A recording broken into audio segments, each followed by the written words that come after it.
El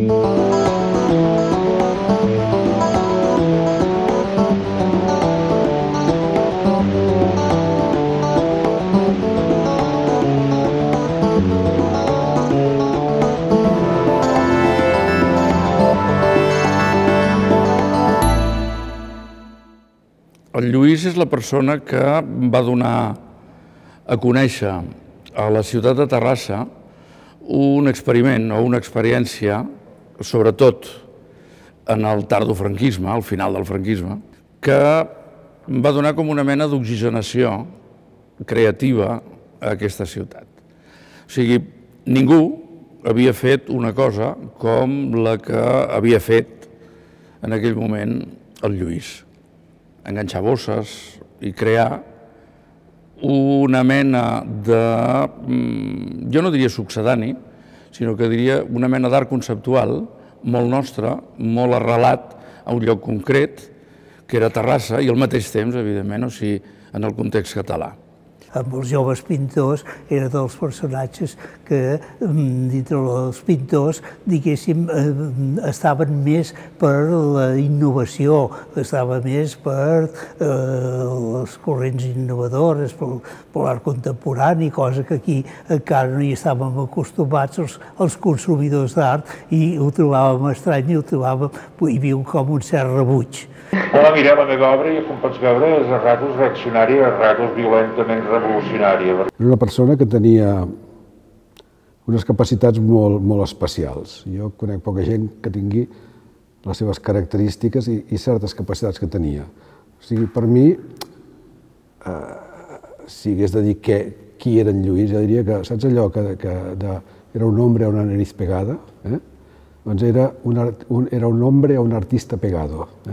Era un personatge, quasi diria jo, de l'època romàntica. O sigui, a mi em recordava una miqueta a Byron i els romàntics potents, no?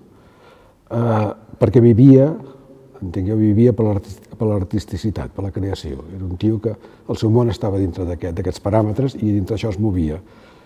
I crec que li interessava molt poca cosa més. Com que en Lluís parteix a partir d'un element, crea un concepte.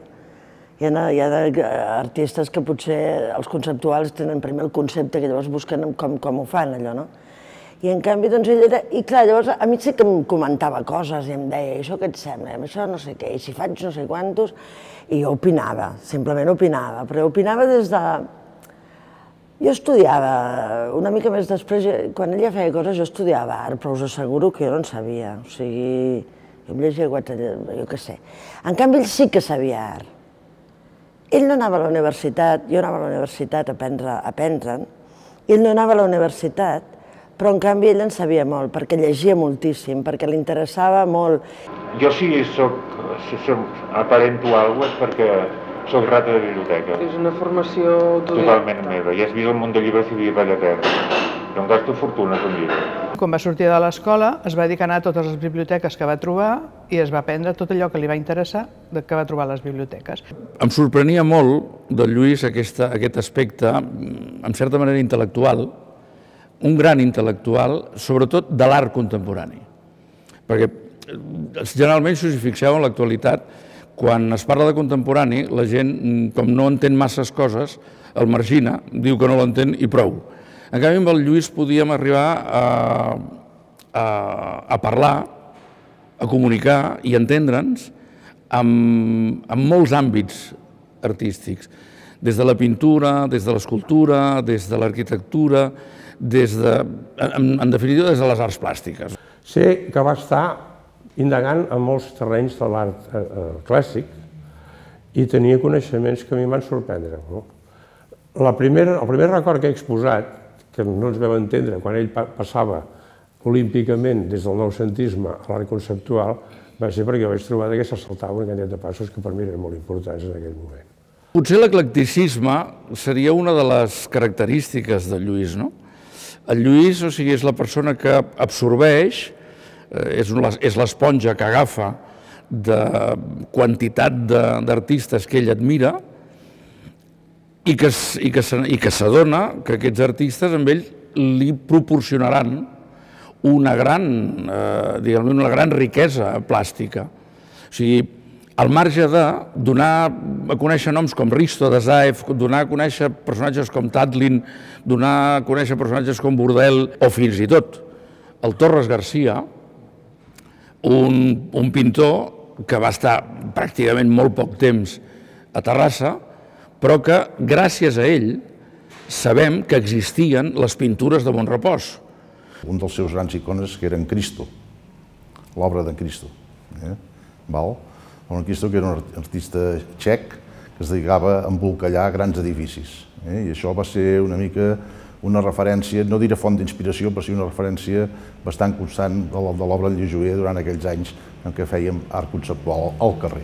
No sé com s'ho feia, perquè llavors no hi havia internet, però coneixia perfectament ciutats com Nova York, Londres, París o Venècia sense haver-hi estat, i també estava molt posat. Per exemple, jo era un cineasta amateur que començava i ell sabia qui era el Jonas Mekas, ell sabia qui era l'Andy Warhol, perquè a més també era pintor, ell sabia qui era el Joan Casabets, no sé com s'ho feia, però coneixia les avantguardes cinematogràfiques, no només les americanes, sinó també algunes d'europees. Ell coneixia i sabia i llegia moltíssim, de revistes i de llibres i de tot, i de tots els autors, de tothom, jo què sé, ell s'interessava per molt, per tothom. És una persona molt eclèctica, precisament per això, perquè penso que era com molt esponja, no? Ell agafava absorbia, diríem, coneixements i conceptes i colors i tot el que diríem al món de l'art l'absorbia per després ell fer-ne una altra cosa.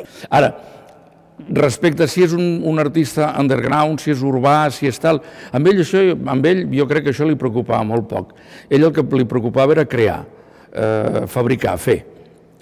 Ell hagués preferit, evidentment, per la seva admiració per la cosa underground, preferiria que li diguéssim que fos a hores d'ara, que va ser un estupendo artista underground.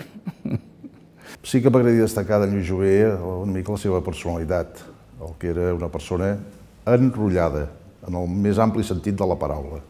Una persona enrotllada que tenia una inspiració artística de vegades poder fugissera, però suficientment important i significativa com perquè tingués un ressò inclús mediàtic molt important a la seva època.